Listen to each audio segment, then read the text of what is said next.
Okay, welcome to the meeting of the decision session for the Executive Member for the Environment on Wednesday the 11th of May at 3 o'clock.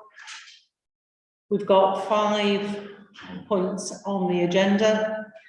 So the first point is declarations of interest, which applies to me. I have no declarations of interest.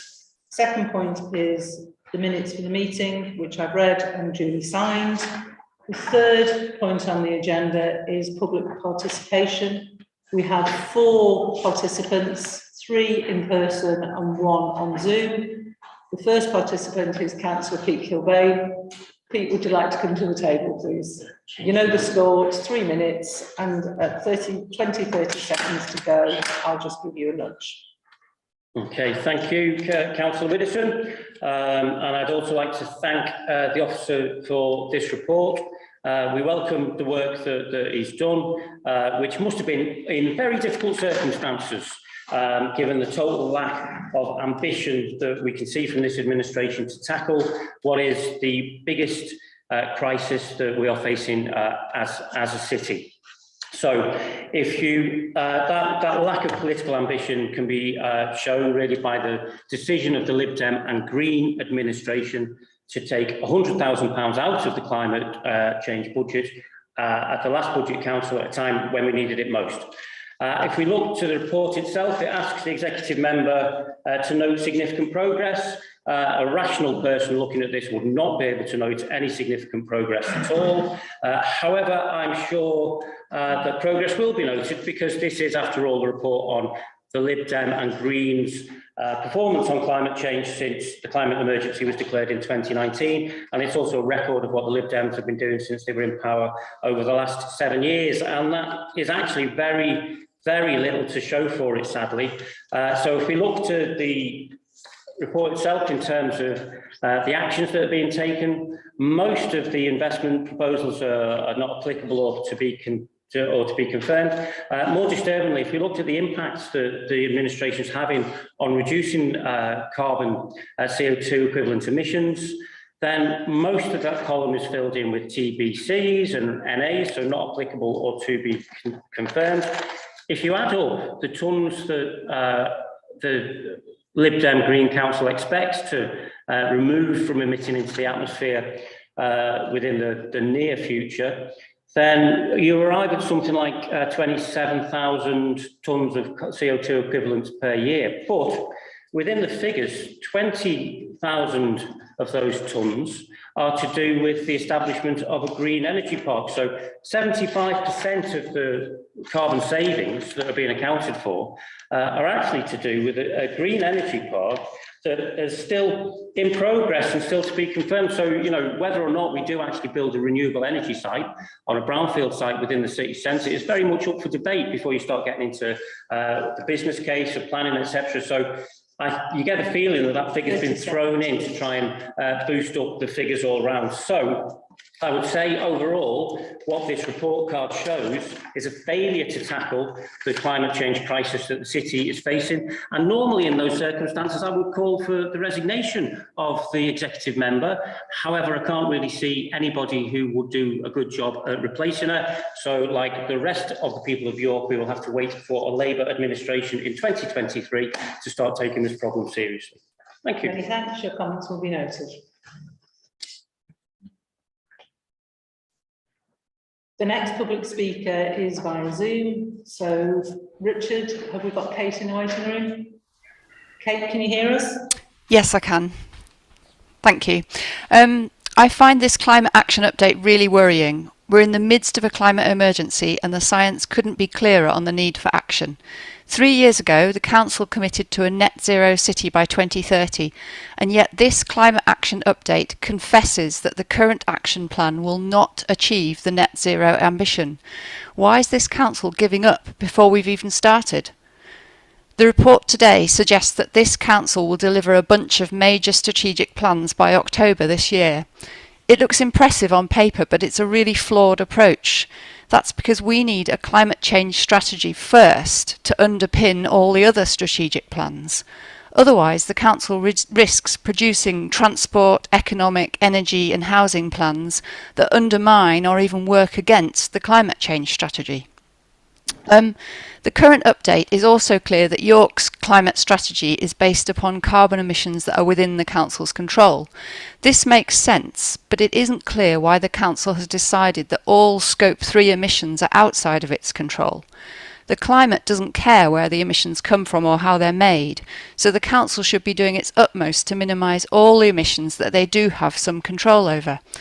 Construction projects in particular have immense carbon emissions associated with them, and the Council could choose to minimise or even eliminate emissions from schemes that it can influence, such as the dualling of the Outer Ring Road, building St George's multi-storey car park, constructing the York Central development.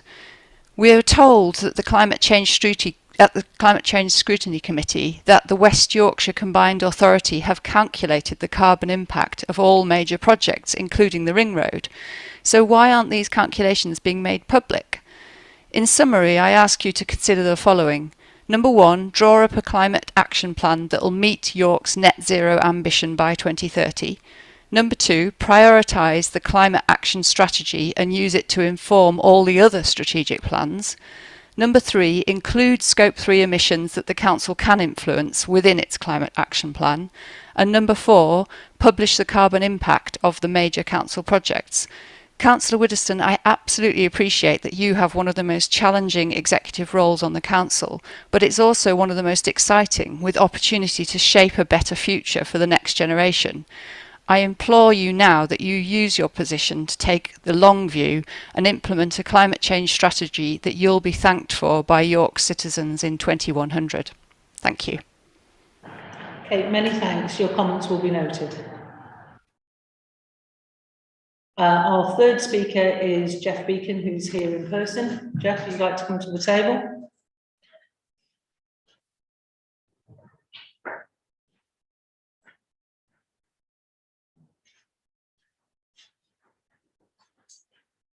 Thank you. Okay, so you have 3 minutes and with 30 seconds to go, I'll give you a nudge. Thank you.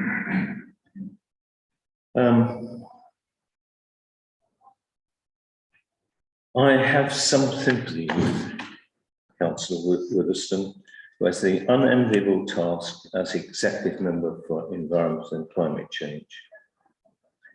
The problem is this. York Council passed a resolution on a climate emergency which demanded York make drastic and urgent cuts in greenhouse gas emissions. The declaration referred to emissions caused by the everyday activities of York citizens, so-called consumption emissions. The Council is now making significant use of a data set, the Scatter data set, which has been funded by the UK Business Department. This dataset does not count a large proportion of emissions caused by York citizens, e.g. food, aviation, the construction of new cars. If York were to follow the advice of the UN Secretary General and address the largest sources of pollution first, it means looking at areas within York where emissions are highest. According to the website carbon.place, the 2 areas where citizens have highest average greenhouse emissions are within the Cotmanthorpe and Woodthorpe wards.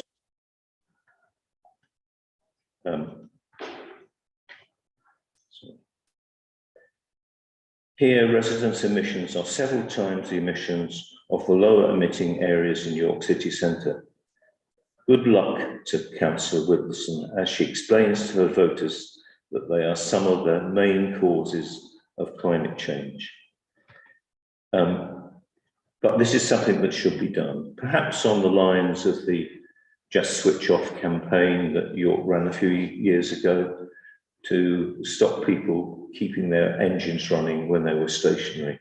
We need a significant amount of publicity and expenditure going into telling the worst offenders, and it seems to be that these live in Cotmanthorpe, Woodthorpe, Bishopthorpe, and a couple of other places. 30 seconds, Jeff. Thank you. That they should do better. and also to find ways of helping them to be better. But this comes down to planning policy, which I haven't time to go into now. Thank you. Okay, many thanks. Your comments will be noted. And our final public participant, Chris, if you would like to come to the table. Thank you. Heard what I've said to the others, so 30 seconds to go, I'll give you lunch. Okay? Okay, thank you. To introduce myself, I'm Chris Copland. I'm a local resident in Fishergate, hopefully not one of the worst offenders in that ward. I'm also Environment Coordinator for the local Labour Party. And I note that dissatisfaction has been expressed about the strategy from across the political spectrum. We just heard from the leader of the Labour group. Can I just correct you there, Councillor Cobain is not the leader of the Labour group, it's Councillor Douglas. Yeah, I'm the deputy leader. Yeah. I beg your pardon. Grateful if we can stop the clock for that little interlude. It's fine. It wasn't that big a news story. Okay. Sorry. In addition, but if we move from Labour, the chair of the Greens, for example, states that the report simply is not ambitious enough and we need to do better. Likewise, Liberal Democrat, Councillor Vasey, has expressed his disappointment with the document in his role as chair of climate scrutiny. The strategy does have positives. It embraces the whole of York rather than just council services, for example.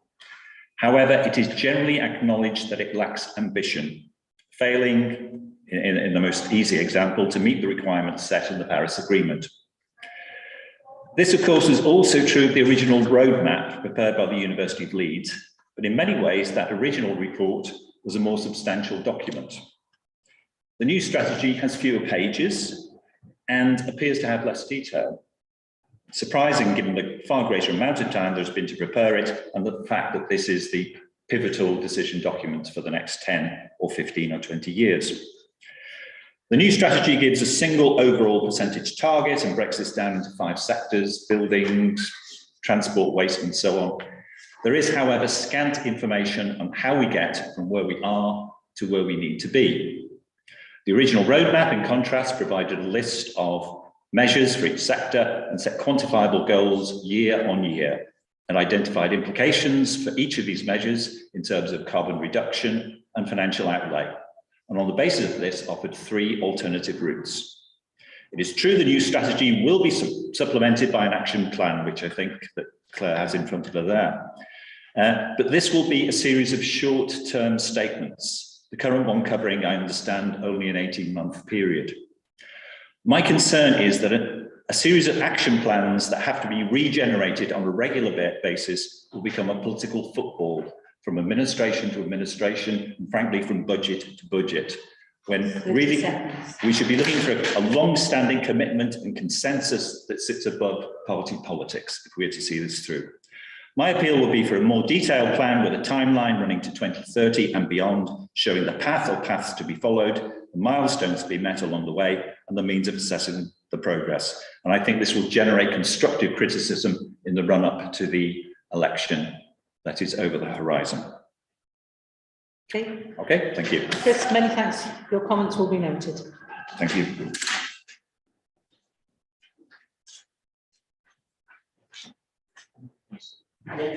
Okay, now we will take the report that is in front of us, and I will ask Claire Fole to take us through the report.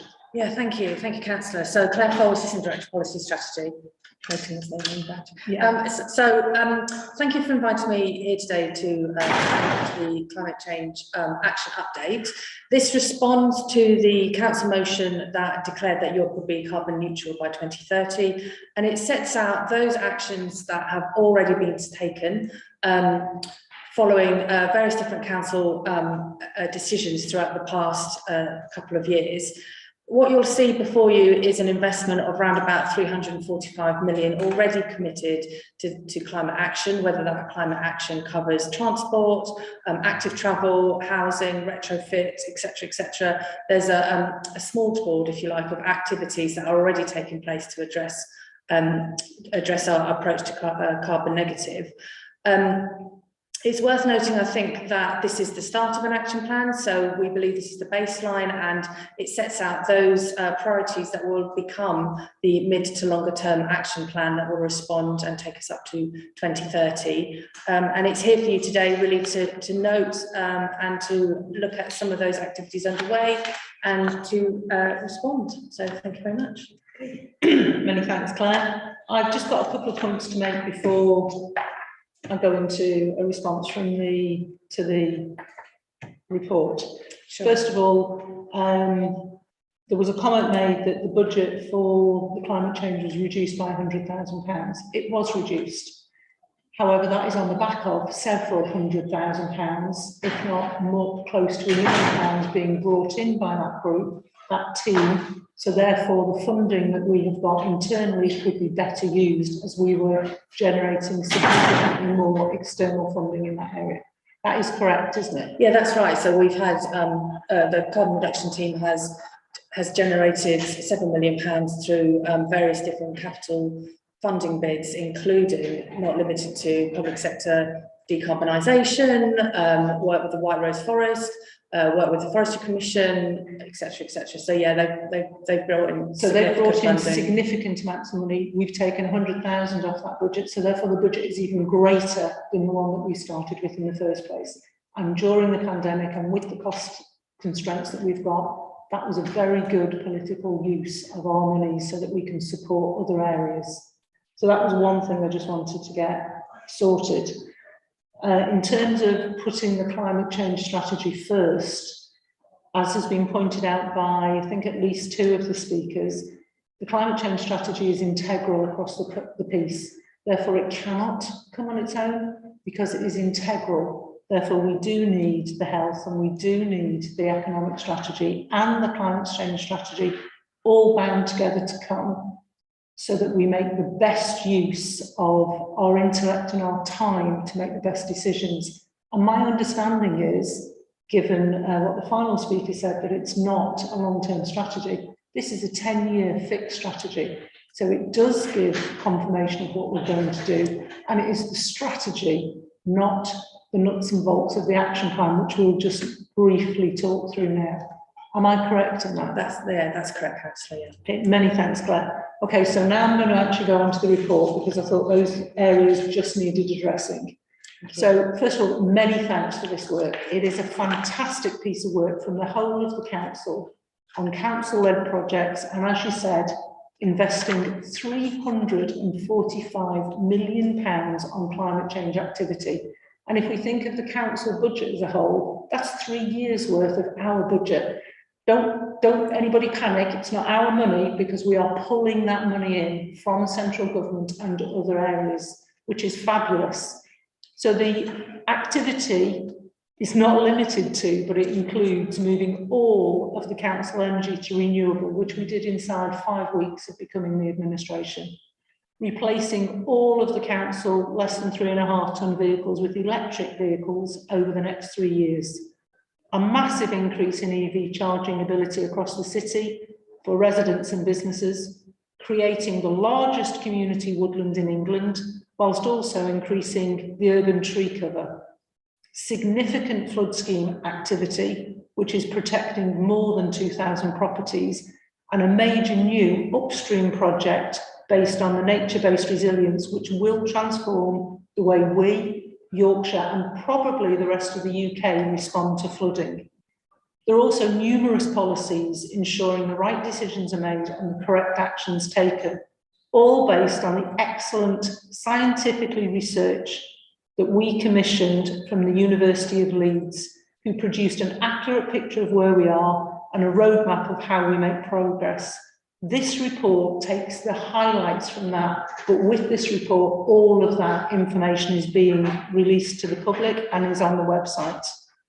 The work we have delivered, already delivered, and the future work we are committed to delivering will make a real difference. And I know this will continue to be built on over the next few years and deliver even more. Once again, many thanks for your efforts and many thanks to all the partners involved right the way across the spectrum. So thank you. So the report is noted. And I think, do I need to say any more because I always get the words wrong? No, that should be fine. Just Okay, fantastic. Now, I don't have any urgent business, so that's the end of this meeting. Thank you.